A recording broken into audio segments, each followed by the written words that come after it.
Rakaman ini adalah bagi memberi penjelasan kepada page Kongres Athari dan juga bagi tiap-tiap jabatan ataupun mana-mana orang yang inginkan penjelasan ataupun ingin melakukan siasatan. Yang pertama-tama sekali saya nak menyebutkan di dalam recording ataupun keratan video yang telah dibuat oleh Kongres Athari itu, dia merupakan satu fitnah. Sebab tajuk dia sebut di situ Allah masuk di dalam badan manusia. Kemudian dia letak gambar saya di situ, dan di dalam video tu, jikalau bagi tuan-tuan yang melihat, tak ada satu huruf pun yang saya sebut Allah masuk dalam badan manusia. Tetapi saya hanya mengatakan kita tidak hairan jikalau ada orang mengatakan aku Allah, di dalam jubahku Allah, ataupun orang mengatakan atas takwilnya dia mengatakan Nabi Muhammad itu Allah. Kita tidak hairan kerana atas jalan syatahat. Sebelum saya sebut tentang perkataan, sebelum saya jawab tentang apa yang difitnah di dalam video tu, saya nak sebutkan dulu poin-poin dia yang perlu kita jawab. Yang pertama, fitnah mengatakan Allah masuk dalam badan. Dia mengatakan saya mengatakan begitu. Jadi saya jawab dengan kita hanya mengatakan kita tidak hairan apabila ada orang mengatakan begitu. Yang pertama. Yang kedua, dia mengatakan takwil hadis tu salah. Jadi saya nak tunjukkanlah, sebenarnya saya bawa satu kitab je. Perkataan yang saya cakap tu sebiji seperti mana ulama ummah sebut. Sebab ilmu tasawuf ni ilmu musnadah, dan ilmu musnadah ni dia bersanad. Apabila dia bersanad, dia berkembang tu sama rata. Jadi bila kefahaman tu sampai, kefahaman yang benar tu sampai, dia akan sampai benar kepada semua. Jadi bila mursyid-mursyid tarikat yang benar, dia berkata-kata tentang ilmu yang dia dapat, ilmu yang dia pelajari, ilmu yang dia amalkan, dan ilmu yang dia dilatih, yang dia itu dilatih, dia akan seragam seperti mana ulama-ulama cakap. Jadi ketika saya sebut hadis tu, sebenarnya itulah hadis yang dah disebut oleh semua ulama. Boleh dilihat dalam Al-Anwar Al-Qudsiyah, boleh lihat dalam Jami' Usul fil Awliya, boleh lihat dalam A'ariful Ma'arif, boleh lihat dalam Sirul Asrar. Cuma yang akan saya baca sekejap lagi di dalam Fatwa Hadithiyah. Okey, jadi itu yang kedua pada masalah hadis.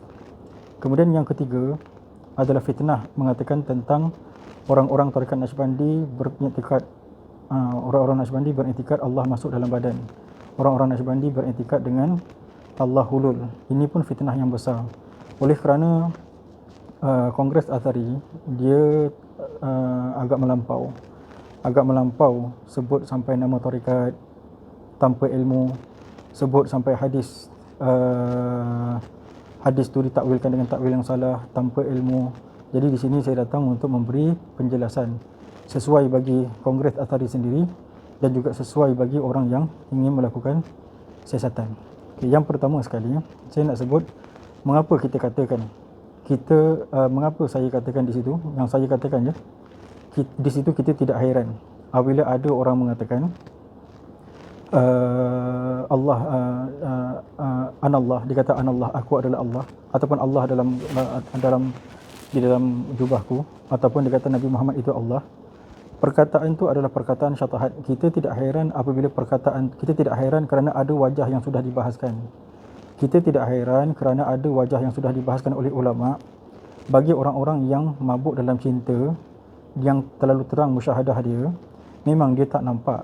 Sebab tu dia bercakap dengan perkataan yang salah. Jadi perkataan tu dalam video saya dah sebut dah, perkataan tu perkataan salah. Kalau dia mengatakan Allah, aku adalah Allah, maksudnya dia mengatakan Allah tu makhluk. Kalau dia kata Allah tu makhluk, dia murtad. Kalau dia i'tiqad dengan mutqin, kalau dia i'tiqad dan dia sengaja dan dia sedar, dia murtad. Melainkan kalau dia syatahat.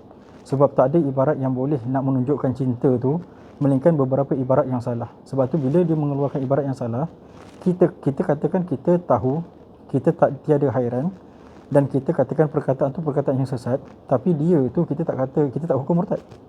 Sebab syatahat tu memang syatahat tu maksudnya ialah keterlanjuran lidah, dan keterlanjuran lidah tu memang sudah dibahaskan oleh oleh ulama. Jadi yang ini perkataan yang kita kena tahu.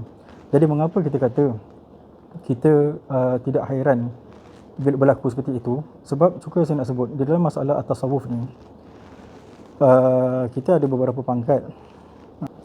Di dalam tasawuf, dia ada beberapa pangkat yang secara ringkas ni saya sebutkan, dia ada fana dan ada baqa'. Fana peringkat yang bawah, baqa' adalah peringkat yang tinggi. Orang salik dan mutasyabbih semua dekat bawah. Mutasyabbih dulu, lepas tu baru jadi mutasawwif, lepas tu baru jadi sufi. Jadi bila dia naik satu-satu peringkat, berlalulah beberapa ahwal. Salah satu daripada ahwal ataupun salah satu daripada ahwal ialah fana. Salah satu daripada maqam tu ialah fana, dia fana. Jadi fana, orang yang fana, dia rendah daripada baqa'. Jadi orang yang fana, kalau berlaku sesuatu yang melanggar syariat, kita tak heran sebab dia fana. Kita tak heran. Cuma kita dekat sini kita ada had, ada orang yang buat fana. Sekejap lagi kita akan terangkan. Okey, cerita kita sekarang ni ialah bukan masalah orang yang buat fana. Cerita kita adalah pada masalah orang yang betul-betul fana. Jadi kita tak heran berlaku syatahat tu kepada mereka sebab mereka memang fana, sebab mereka belum baqa'. Jadi sama je seperti mana kita tak hairan seperti ada orang yang terlanjur kebodohan dalam memahami hadis. Contohnya dalam satu hadis Nabi kata man ahdatha fi amrina hadha ma laysa minhu. Barang siapa yang melakukan perkara baru pada pekerjaan kami ini, barang yang bukan daripada agama, maka fahuwa raddun, maka amalan dia tertolak. Daripada hadis ni, kalau orang yang belum ada ilmu, dia akan cakap bid'ah satu je. Sebab dalam ni Nabi kata man ahdatha fi amrina hadha, barang siapa yang buat perkara baru, dia akan faham kat situ je. Dekat belakang tu dia tak tahu macam mana nak kira jumlah dia sebab dia belum ada ilmu. Jadi sebab tu kita tidak hairan orang yang mengatakan bid'ah tu satu je. Kita tak hairan sebab dia dikalahkan oleh kebodohan dia, dan dia dikalahkan oleh kejahilan dia, dan dia dikalahkan oleh sifat keterdesakan dia. Jadi dia memahami hadis tu satu je lah bid'ahnya. Dia tak tahu yang bid'ah dekat belakang tu ada sifat dia. Ada bid'ah baik, ada bid'ah buruk. Macam mana nak tahu? Jawapan dia sebab kalau orang tu ada ilmu. Yang tadi sama juga. Kita tak heran orang tu fana, kita tak heran orang tu bercakap benda yang salah sebab dia fana. Jadi sebenarnya ada, kalau dia sampai kepada baqa', dia akan faham. Jadi sama juga macam orang yang tadi hadis tadi. Kalau dia tak ada ilmu, dia akan faham bid'ah satu je. Tapi kalau dia ada ilmu, dia dah pandai i'rab sikit. Dia dah pandai i'rab sikit sampai perkataan ma laisa minhu. Nabi kata dekat situ, man ahdatha fi amrina hadha ma laisa minhu. Siapa yang melakukan perkara-perkara baru dalam urusan kami ini, akan satu barang, ma tu mausul musytarik. Ma Nabi kata laisa minhu. Ma tu mausul musytarik nakiratun. Lepas tu laisa minhu tu laisa fi'l madhi nakisun. Fi'l madhi nakisun. Tarfa'u al-ism wa tasbu al-khabar. Kemudian ismuhu dhamir mustatirun jawazan taqdiru huwa. Lepas tu laisa tu jadi silah dan jadi aid bagi ma, sebab tiap-tiap isim mausul ada silah dan aid. Kemudian min tu harfu jarin, domain nasbi wa jar fi mahalli jar wa jumlatu minhu khabarun laisa wa jumlatu laisa minhu khabarun wa jumlatu laisa minhu na'tun lima. Jumlah laisa minhu tu tadi jadi naat bagi ma. Naat tu apa? Naat tu sifat. Jadi ma tadi tu Nabi kata barang siapa yang membuat perkara baru pada agama kami, akan satu barang yang bersifat tiada sandaran. Nabi cakap dekat situ yang bersifat tiada sandaran, tiada datang daripada sandaran agama ini, fahuwa raddun. Jadi sifat dia yang tiada bersandar dengan agama. Maksudnya kalau ada yang tiada bersandar dengan agama, di situ ada yang bersandar dengan agama. Faham tak? Ada, bila Nabi cakap ada satu yang tak bersandar dengan agama, maksudnya ada benda baru yang bersandar dengan agama. Jadi dekat situlah ulama mengatakan bid'ah tu ada dua. Jadi dekat situ kita tak heran jikalau ada orang yang tak faham hadis tu sebab dia jahil. Sebab dia tak tahu lagi nahwu, dia tak tahu lagi nak kira jumlah, dia tak tahu lagi. Jadi seperti mana kita tak heran ada orang salah faham pada masalah hadis, sebegitu juga kita tak heran apabila ada orang yang keterlanjuran dalam cinta. Jadi itu masalah kita tak hairan. Sebab saya sebut dalam video tu, kita tak hairan. Saya tak kata kita terima dan kita mengatakan Allah masuk dalam badan, tak ada. Dalam hadis tu sendiri saya cakap Allah, kalau orang tu mengatakan Allah masuk dalam badan ataupun dia kata dia Allah, sebenarnya salah, kalimah tu salah. Kalimah tu boleh membawa kepada murtad. Itu yang saya sebutkan. Okey, itu pada masalah tuduhan ataupun fitnah yang Kongres Athari dia buat kepada saya lah. Okey. Yang kedua adalah pada masalah hadis tu. Hadis tu saya minta tuan-tuan rujuklah kitab ni. Saya dah bawakan, saya rasa kitab ni paling mudah lah untuk dibaca sebab kitab ni agak umum. Sebab kitab ni adalah kitab fiqh. Kalau saya bawa kitab tasawuf, mungkin ada orang yang tak terima. Jadi saya bawa kitab fiqh. Kitab fiqh ni adalah kitab Fatwa Hadithiyah, tuan-tuan boleh tengok. Fatwa Hadithiyah. Kalau cetakan saya ni adalah cetakan Darut Taqwa. Buka pada muka surat 618 dengan 619. 618 dan 619. Tuan-tuan mula baca daripada perkataan As-Sa'ad At-Taftazani. As-Sa'ad At-Taftazani, apa kata dia? Dekat sini saya baca ya. Bismillahirrahmanirrahim. Alhamdulillahirabbil alamin. Allahumma salli wa sallim ala sayyidina Muhammad wa ala ali sayyidina Muhammad radhiyallahu ankum. Kita baca sampai ila anqal inna salika idan taha sulukuhu ila Allah ta'ala ay ila al-martabah min qurbihi wa shuhudihi wa fillahi ta'ala ay wa fi bulughi ridahu wa ma yu'ammiluhu min hadratil aliyyah yastaghriqu fi bihari at-tauhid wal irfan bihaythu tatmahillu. Okay, kata dia ialah an-nasalika, sesungguhnya orang yang bersuluk itu, orang yang berjalan tasawuf itu, idan taha sulukuhu ila Allah,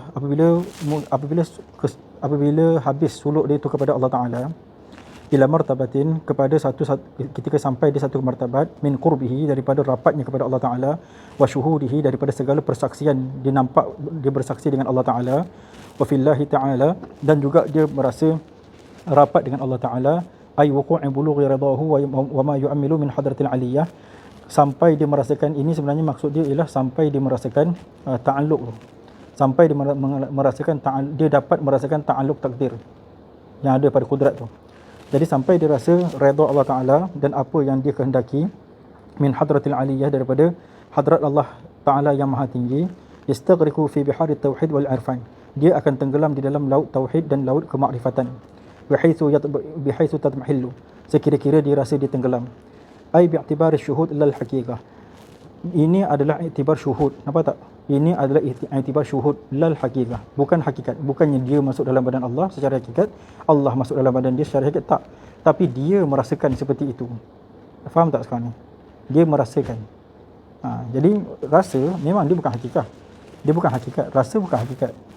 Dia rasakan, rapat tu dia rasa. Contoh macam orang selalu cakap cinta kepada seseorang. Bila dia kata cinta dia terlalu tinggi, dia kata cinta dia terlalu tinggi, saya cinta terlalu tinggi kepada anda sehingga lautan api pun saya renangi. Sedangkan lautan api, kalau betul lautan tu berapi, adakah saya akan renang? Jawapan tidak. Tapi cinta tu nak gambarkan tu, dia akan menggambarkan dengan perkataan yang bohong. Dia bohonglah sebenarnya, dia tak akan renang, tapi dia cakap lautan api pun direnangi. Jadi sebab itulah cinta ibarat dia bukan hakikat. Ibarat bukan hakikat. Jadi dekat sini ulama sendiri sebut. Jadi dia kata ai bi'tibari syuhud ila al-haqiqah, ya. Ini adalah dengan i'tibar syuhud, bukan hakikat. Zatuhu fi dzatihi, dia rasa zat dia masuk ke zat Allah Taala. Wa sifatuhu fi sifatihi, dia rasa zat dia kepada zat dia, rasa seolah-olah bercampur-campur zat dia dengan zat Allah Taala, dan dia merasakan sifat dia bercampur-campur dengan sifat Allah Taala. Wa yaghaibu an kulli ma siwah, dan dia rasa dia gaib daripada segala lain daripada Allah.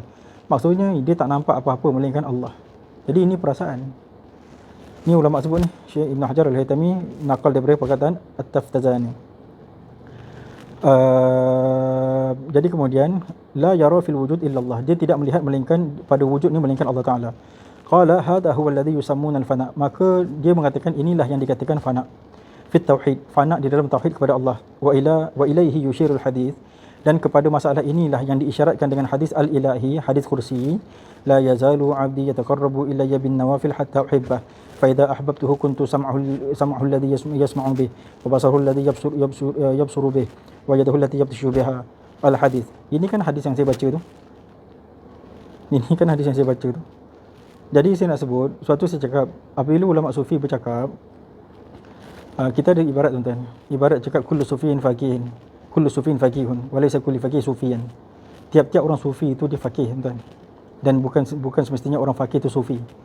Jadi nak sebut, bila orang sufi bercakap, dia bercakap tu dengan benda yang sudah muafakat dengan sanad dia. Muafakat sanad ni dengan benda yang intisyar pada seluruh alam. Macam mana alam memahami alam sufi yang benar, saya cakap ni. Alam sufi yang benar memahami, seperti itulah mursyid-mursyid memahami. Jadi hadis yang Ibn Hajar bawa ni ataupun At-Taftazani bawa ni sama macam yang saya bawa tu. Sama sebiji sebenarnya. Sebiji. Dan inilah dikata al-musyar ilaihi. Maksudnya wa ilaihi yushir. Dan kepada ini hadis, kepada masalah inilah hadis ni menunjukkan. Jadi al-hadis wa hayna idin rubbama tasaddara عن الولي عبارات تشعر بالحلول أو الاتحاد لقصور العبارات عن بيان تلك الحال وبعد الكشف عنها بالمثال. Nampak tak? Jadi dia kata dekat sini wahayna aidin, pada ketika ini rubbama, kadang-kadang tasdur keluar ataupun tasaddara telah keluar, tasdur anil wali, daripada seorang wali, ibaratin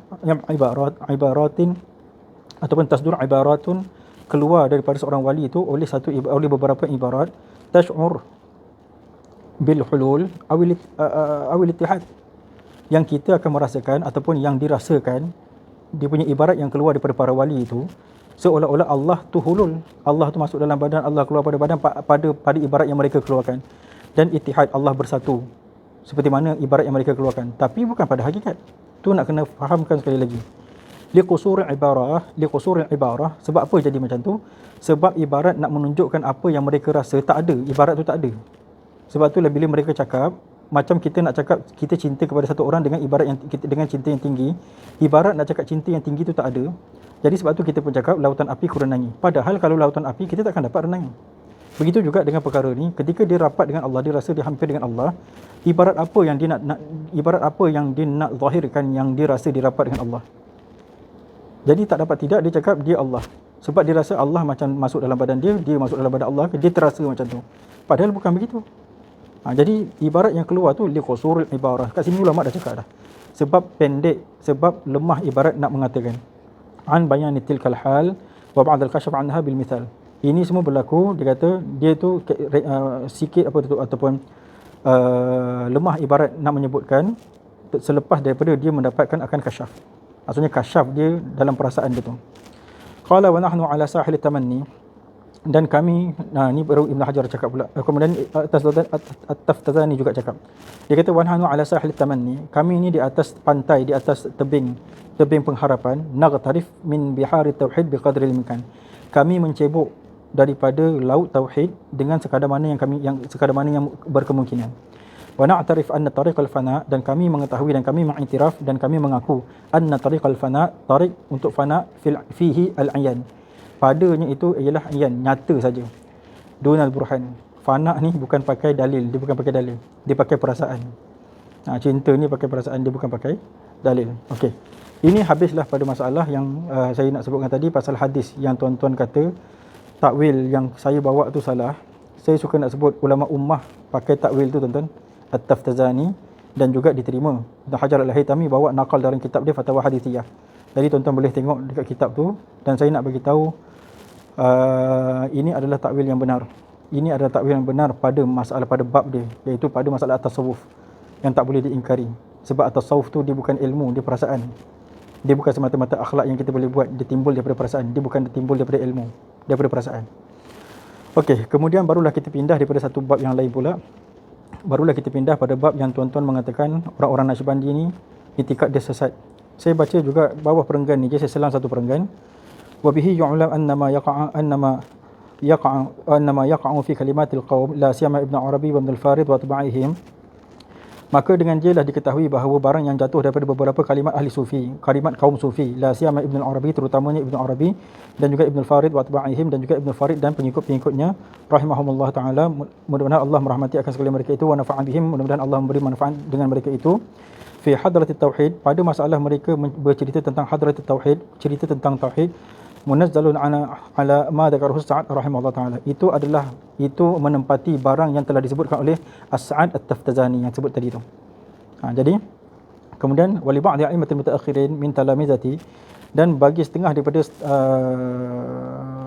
daripada imam-imam yang mutaakhirin, ulama-ulama mutaakhirin, min talamizati Maulana Abdul Rahman Al-Jami, daripada murid-murid Maulana Abdul Rahman Al-Jami al-masyhur fi kitabihi alladhi sammahu al-Mutammim, yang masyhur di dalam kitabnya yang menamakan akan dia itu kitab tu Al-Mutammim, bihi ma kunna bihi an nusqatil nafhat, iaitu kitab yang dikunyahkan ataupun yang digelarkan dengan dia itu adalah satu naskah daripada kitab Nafahat, wa huwa Maulana Alauddin Muhammad bin Mu'min, iaitu adalah siapa ulama tu, iaitu Maulana Alauddin Muhammad bin Mu'min al-Ibizi, bitahtaniyah mamdudah wa kasril ba muwahhadah, tahtaniyah wa zai. Ini cara nak baca dia, jadi baca Ibizi. Okey, min ajalli talamizati, siapa tadi ulama tadi?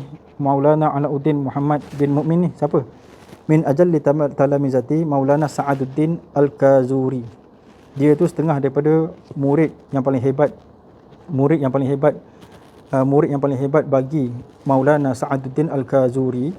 Min ajalli asatizah tariqah, dia tu setengah daripada sehebat-hebat guru tarikat al-aliyah, tarikat yang aliyah, yang tinggi, as-salimah, yang selamat. Min kaduratil jahalati sufiyah, daripada kekotoran kejahilan orang-orang sufi. Ini saya nak sebut juga, disebut dekat sini Syekh tadi apa, Maulana Alauddin Muhammad ni, Maulana Alauddin tadi ni, dia ni adalah setengah daripada guru-guru tarikat yang selamat. Maksudnya guru-guru tarikat sufiyah yang selamat daripada kadurat jahalat sufiyah, selamat daripada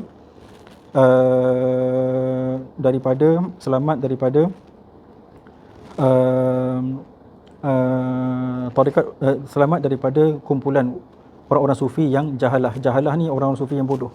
Jadi dekat sini sebenarnya kita nak bagi tahu, kita tak heran pun memang ada jemaah sufi yang bodoh, memang ada jemaah sufi yang sesat, seperti mana ada jemaah orang Islam yang sesat. Contohnya Syiah, Wahabi, tu jemaah orang Islam juga yang sesat, kita tahu. Seperti itu juga kita tahu, seperti jemaah orang sufi ada yang sesat, ada yang benar.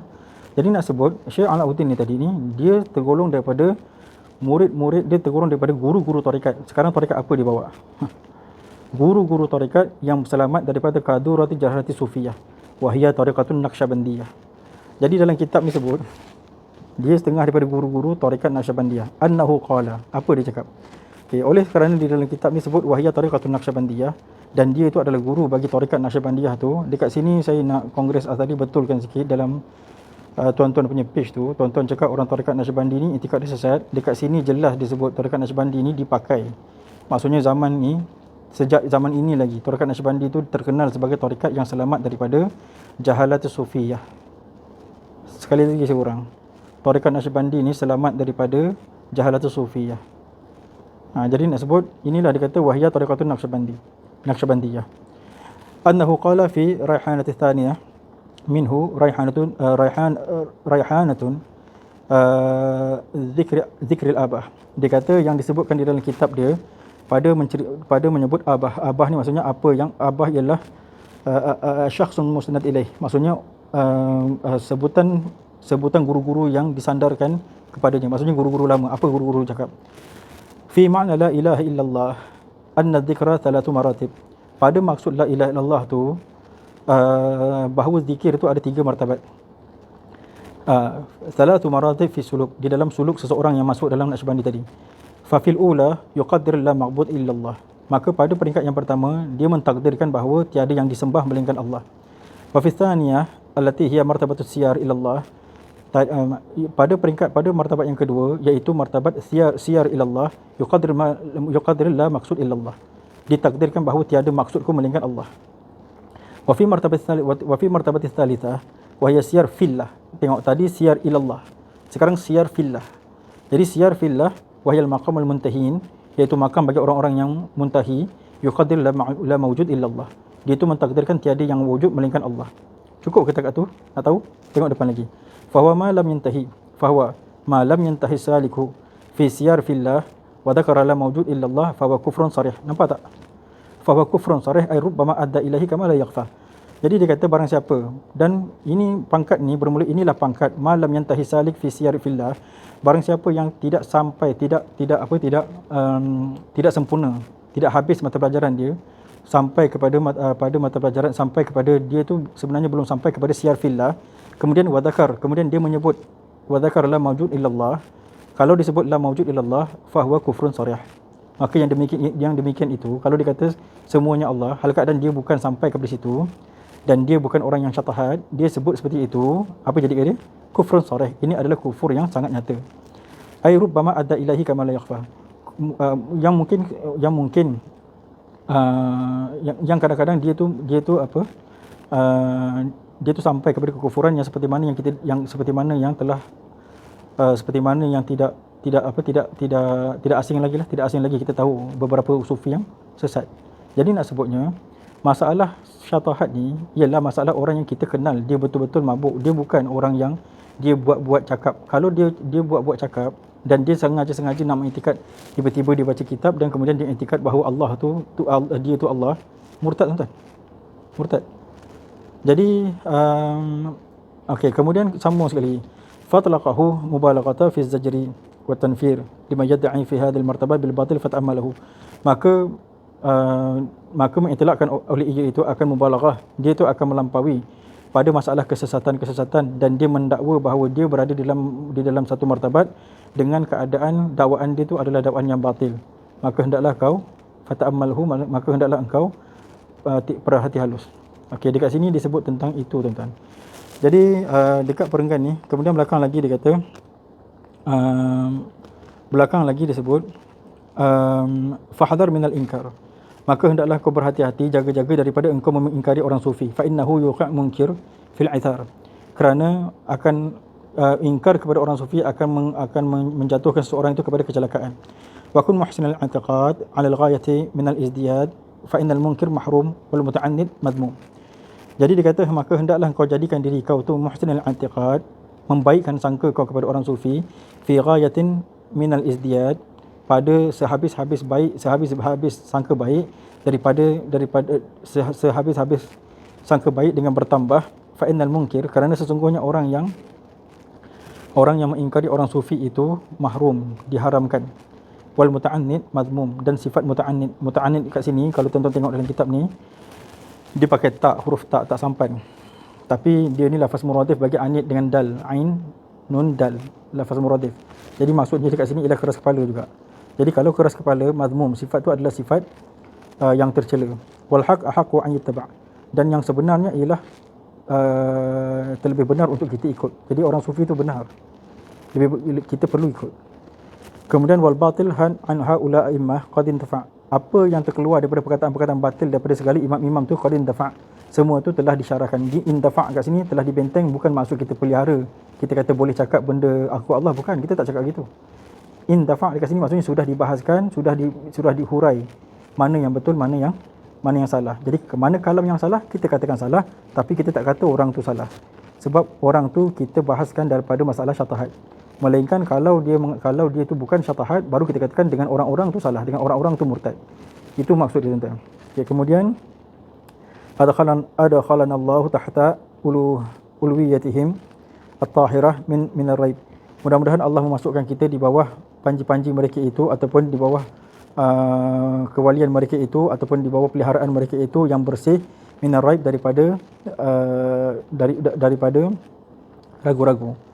Al-zahir ala sa'ir rutab fa innana na'taqiduhum wa nuhibbuhum. Dan zahirah, dia kata tadi kita kata kita berada di bawah payung mereka itu yang bersih, dan juga yang zahir ala sa'ir rutab, atas segala martabat. Fa innana na'taqiduhum wa nuhibbuhum, kerana sesungguhnya kita berintikad seperti intikad mereka dan kita kasih kepada mereka. Wa man ahabba qauman, barang siapa yang kasih akan satu kaum, fahuwa yuhsyar ma'ahum, maka bermula ia itu dia akan dihimpunkan berserta mereka itu. Jadi kita kasih kepada orang sufi, kita akan berhimpun dengan sekalian mereka itu. Jadi terjawab dekat sini 3 perkara yang saya nak utarakan poin dia. Yang pertama tadi masalah tuduhan Kongres Atari mengatakan bahawa saya mengatakan Allah masuk dalam badan. Tak ada satu pun perkataan saya dalam tu. Dan tetapi yang saya cakap adalah kita tidak hairan. Kita tidak hairan sebab apa? Ada perbahasan ulama dah. Jadi ulama sudah putuskan, sebab tu kita tidak hairan. Yang kedua, pada masalah hadis tu, yang dikatakan saya membawa takwil hadis tu kepada yang lain daripada maksud hadis tu. Sekarang saya nak sebut hadis ni semua ulama sufi pakai. Saya bawakan satu je daripada kitab yang cakap hadis yang dipakai sebiji seperti mana hadis yang saya cakap tempoh hari. Yang ketiga, tuan-tuan mengatakan tentang tarekat Naqsyabandi, tarekat yang sesat. Dalam kitab ni, kitab Fatwa Hadithiyah, menceritakan tarekat yang bersih daripada kekotoran ahli sufi yang jahil ialah tarekat Naqsyabandi. Dalam kitab ni nasib baik disebut tarekat Naqsyabandi sebab sesuai dengan fitnah tuan-tuan. Jadi saya harap rakaman ni berguna untuk Kongres Athari juga sebenarnya, supaya tuan-tuan bertaubat, dan juga untuk kita semua lah, untuk kita semua, dan terutama bagi orang yang tak faham tentang tarekat dan malas untuk belajar. Tuan-tuan tak ada jumpa ulama sana, tak jumpa ulama sini, tuan-tuan tak mengaji kitab, jadi tuan-tuan tak tahu tarekat Naqsyabandi tu. Yang tuan-tuan tahu ialah tohmahan, tuduhan, kesesatan dan momokkan daripada golongan-golongan yang membenci tarekat Naqsyabandi. Sebab tu saya selalu sebut ubat bagi kejahilan ialah menuntut ilmu, tuan-tuan. Ubat bagi kejahilan ialah menuntut ilmu. Jadi saya sudahi, wabillahi taufiq wal hidayah. Wassalamualaikum warahmatullahi wabarakatuh.